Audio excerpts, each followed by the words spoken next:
Jenny தன்னுடைய கல்லூரி ஜாபை ரொம்ப என்ஜாய் பண்ணாங்க அப்படின்னு சொல்லலாம். ஏன்னா டீச்சிங் சின்ன வயசுலேருந்தே ஜெனிக்கு வந்ததுனால ரொம்ப ஈஸியாக இருந்தது அப்படின்னு கூட சொல்லலாம். மாணவர்களும் ஜெனியினுடைய டீச்சிங்கை பார்த்து ரொம்ப வியந்தாங்க, ரசித்தாங்க அப்படின்னு சொல்லலாம். ஏன்னா ஜெனி டவுட்ஸ் அவ்வளோ கிளியர் பண்ணுவாங்க. அதே சமயம் அவங்க சம்டைம்ஸ் கொஞ்சம் கொஞ்சம் பொழுதுபோக்காக காலேஜ் கேன்டீனில் டைம் ஸ்பெண்ட் பண்ணுறது, லெஷர் ஹவர்ஸ், ஃப்ரீ டைம் அப்போ மியூசிக் கேட்குறது ஜெனிக்கு ரொம்ப பிடிக்கும். ஸோ எப்போதுமே ஹெட்ஃபோன் போட்டுட்டு ஸ்டாஃப் ரூமில் மியூசிக் கேட்குறது தான் ஜெனியினுடைய வழக்கமாகவே இருக்கும் அப்படின்னு சொல்லலாம்.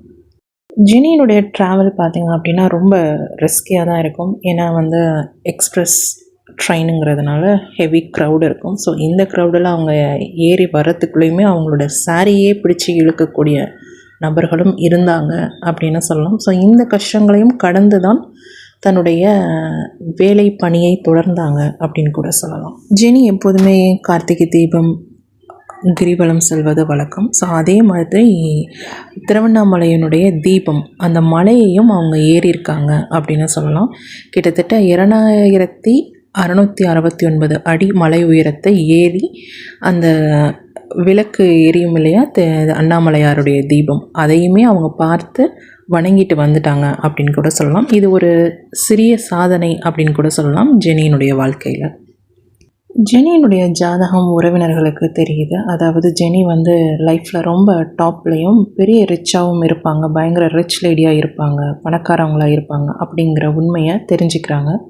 ஸோ தெரிஞ்சுக்கிட்டே என்ன பண்ணுறாங்க அப்படின்னா, ஜெனியை வளர விடாமல் தடுக்கிறதுக்காக சிறு சிறு மாய மந்திரங்கள், வித்தைகள் அப்படின்னு சொல்லுவாங்க இல்லையா. ஸோ இதை அவங்க பண்ணிக்கிட்டே இருக்காங்க தொடர்ச்சியாக ஜெனிக்கு. ஸோ அதன் மூலயமா ஜெனியினுடைய கெரியர் பிளாக் ஆகுது அப்படின்னு கூட சொல்லலாம்.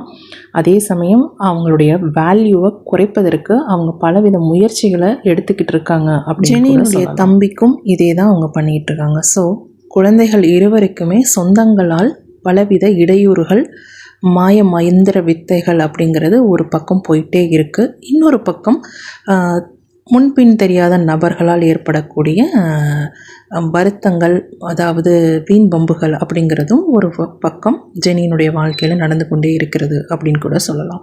ஜெனி வேலை பார்க்குற கல்லூரியில் தன்னோட ஒர்க் பண்ணக்கூடிய கலீக்ஸ் அப்படின்னு சொல்லுவோம் இல்லையா. ஸோ அதில் ஒரு நபர் பார்த்திங்க அப்படின்னா ஜெனிக்கு அறிமுகமாகறாங்க. அவங்களுடைய பெயர் ராதிகா. ஸோ இவங்க அழுதுகிட்ருக்காங்க. ஜெனி போய் கேட்குறாங்க, என்ன ஆச்சு உங்களுக்கு, ஏன் அழுகிறீங்க அப்படின்னு. ராதிகா ஜெனிக்கிட்ட தன்னுடைய பர்சனல் விஷயத்த சொல்கிறாங்க.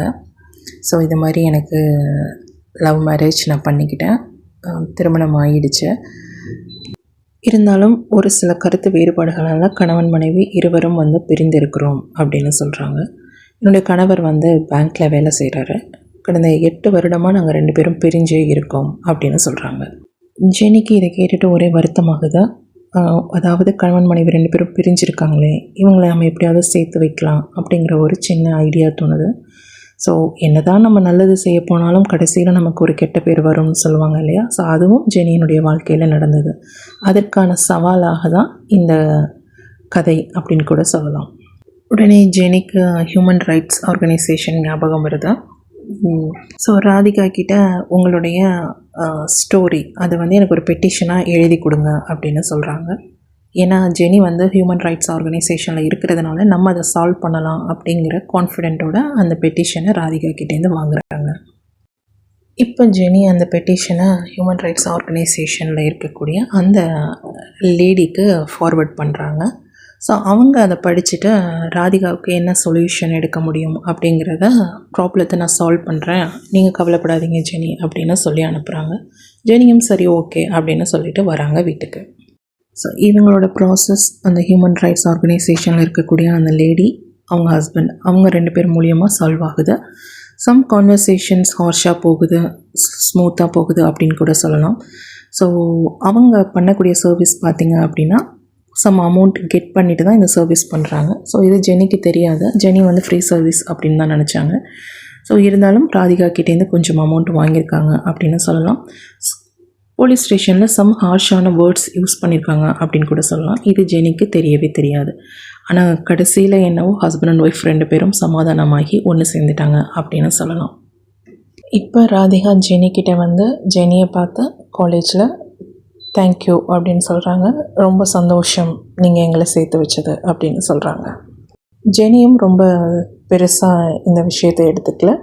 நீங்கள் 2 பேரும் ஹஸ்பண்ட் அண்ட் ஒய்ஃப் சேர்ந்தது எனக்கு ரொம்ப சந்தோஷம் அப்படின்னு தன்னுடைய சின்ன வயதிலேயே அந்த பெருந்தன்மையான எண்ணத்தை ஜெனி வளர்த்துருந்தாங்க அப்படின்னு கூட சொல்லலாம்.